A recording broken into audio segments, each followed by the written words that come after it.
Salut, comment ça va? I'm good. I am good. Je suis bon. Non, je suis bon. Ok.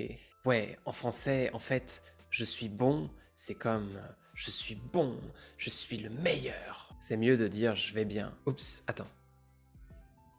Tu t'es déjà demandé comment arrêter de traduire dans ta tête quand tu penses dans une langue étrangère et penser directement dans la langue que tu étudies, dans la langue française? Mes étudiants de français me demandent souvent ça. Bien sûr, traduire dans sa tête au début de l'apprentissage, c'est une habitude qui peut être utile. Mais attention, si tu l'utilises trop, ça va te bloquer. Alors, voilà des techniques efficaces que j'ai utilisées personnellement pour apprendre le chinois, l'espagnol, le portugais et l'anglais. Je partage ces techniques pour apprendre à penser directement dans la langue française, dans la langue que tu étudies. T'es prêt? C'est parti. Alors, la première technique pour débloquer cette situation est de commencer à faire la narration de tes actions directement en français. Par exemple,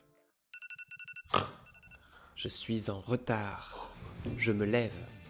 Je me brosse les dents. Je choisis mes vêtements. Cette méthode de construction de phrases est particulièrement efficace pour les personnes qui comprennent le français, qui comprennent la langue, mais qui bloquent mentalement pour parler. Ok, et en fait, tu as différents niveaux de difficulté. Par exemple, au début, tu peux simplement nommer les objets autour de toi. Une bouteille de Coca-Cola, des chips, une pizza. Ensuite, tu peux faire la narration de tes activités. Par exemple, je me douche, si tu es quelqu'un qui se douche.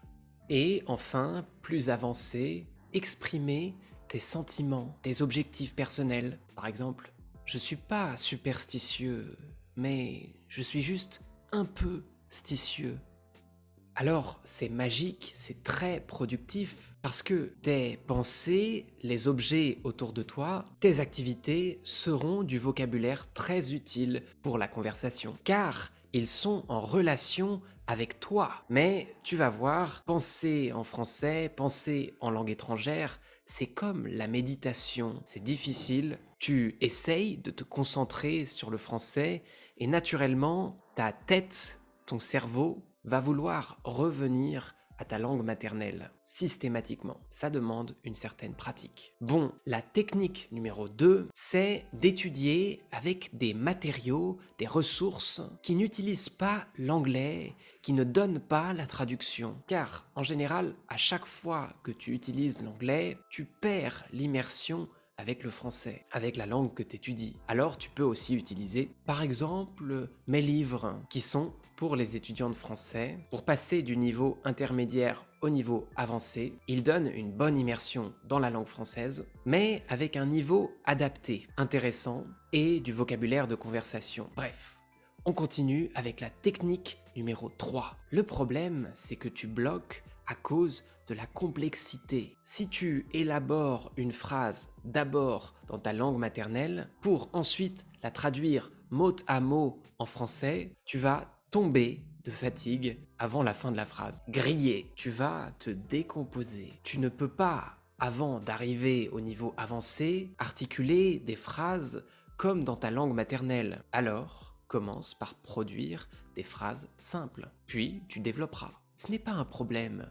Tes conversations seront intéressantes. Avoir une conversation internationale, c'est intéressant, c'est curieux, même si le langage n'est pas sophistiqué. Et finalement, la dernière technique, numéro 4, c'est bien sûr de chercher l'immersion massivement, écouter en français, écrire des messages, parler un peu, lire des livres et pourquoi pas lire mes livres. Tu les trouveras ici. Ce sont des adaptations de littérature française extraordinairement intéressantes où j'ai remplacé le vocabulaire trop littéraire, trop inadéquat par du vocabulaire utile de conversation. Avec un contact massif, tu vas être capable d'imiter de manière plus naturelle et sans effort, avec le temps, les phrases viendront à toi naturellement, comme dans ta langue maternelle. Et voilà, Alors courage et continue à apprendre le français. À la prochaine!